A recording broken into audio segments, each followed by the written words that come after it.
দাম্পত্য জীবনে স্বামী স্ত্রীর মধ্যে অশান্তির অন্যতম কারণ হলো সন্দেহের রোগ। কি রোগ? সন্দেহের রোগ। আল্লাহ তাআলা কোরআনে কারীমে সূরা হুজুরাতে বলেছেন যে ইজতানিবু কাসীরাম মিনাজ যান ইয়া আইয়ুহাল্লাযীনা আমানু ইজতানিবু কাসীরাম মিনাজ যান ইন্না বা'দাজ যান্নি ইসমুন। হে ঈমানদারগণ, তোমরা অনেক ধারণা থেকে বেঁচে থাকবে, কারণ অনেক ধারণা আছে যেগুলো গুনাহের কথা। এই সমস্ত ধারণা, মন্দ ধারণা করা যাবে অহেতুক। কারোর সাথে কথা বলতে দেখেছেন, আপনি বললেন তুমি অমুক ছেলের সাথে কথা বলছো, না জেনেই বললেন, এটা হারাম, এটা জায়েজ নাই। নবী সাল্লাল্লাহু আলাইহি ওয়াসাল্লাম বলেছেন ইয়্যাকুমুজ যান্না ফাইন্নাজ যান্না আকযাবুল হাদিস। তোমরা মানুষের প্রতি কুধারণা করা থেকে বেঁচে থাকবে, কারণ কুধারণা পরে করা এটা হলো সবচেয়ে বড় মিথ্যা কথা। এটা আমাদের অনেকের মধ্যে আছে। নবী সাল্লাল্লাহু আলাইহি ওয়াসাল্লাম বলেছেন কাফা বিল মারই কাযিবান আন ইউহাদ্দিসা বিকুল্লি মা সামিআ। কারোর কাছ থেকে মুখের কিছু শুনেই আপনি বলা শুরু করলেন, এটা মিথ্যাবাদী হওয়ার জন্য যথেষ্ট।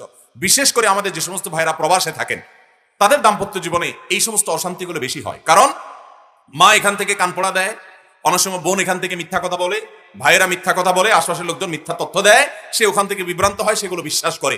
মনে রাখা উচিত যে অনেক মেয়েদের প্রতি এরকম অবিচার করা হয়। আল্লাহ কোরআনে কারীমে বলেছেন তাহসাবুনাহু হাইয়িনা।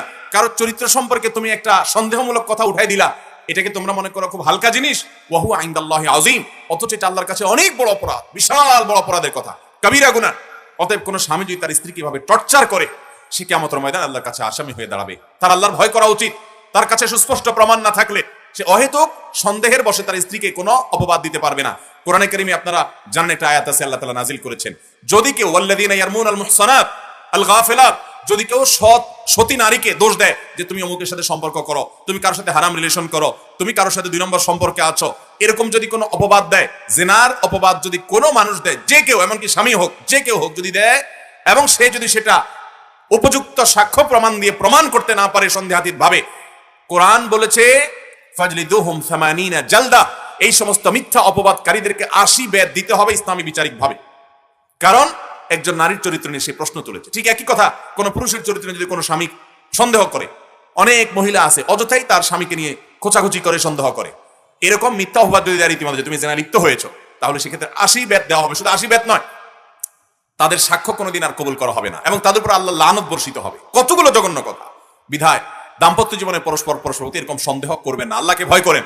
স্বামী স্ত্রীর মধ্যে সম্পর্ক নষ্ট করার জন্য ইবলিস এগুলো সাপ্লাই করে, আপনার ব্রেনটা নষ্ট করে। নিজেদের প্রতি আস্থা এবং বিশ্বাস রাখবেন যতক্ষণ পর্যন্ত আপনার কাছে অন্যায় কোনো কিছু প্রমাণিত না হবে বা জোরালো প্রবল কোনো প্রমাণ আপনার কাছে না থাকবে। আল্লাহ তাআলা আমাদেরকে এই সমস্ত অন্যায় থেকে বেরিয়ে আসার তৌফিক দান করুন। শুধু স্বামী স্ত্রী না, আমরা অন্যের ব্যাপারে একটু কোনো রকম সন্দেহের লেশ পাইলেই আমরা তার গোষ্ঠী উদ্ধার করার জন্য লেগে যাই। খুব জঘন্য অপরাধ।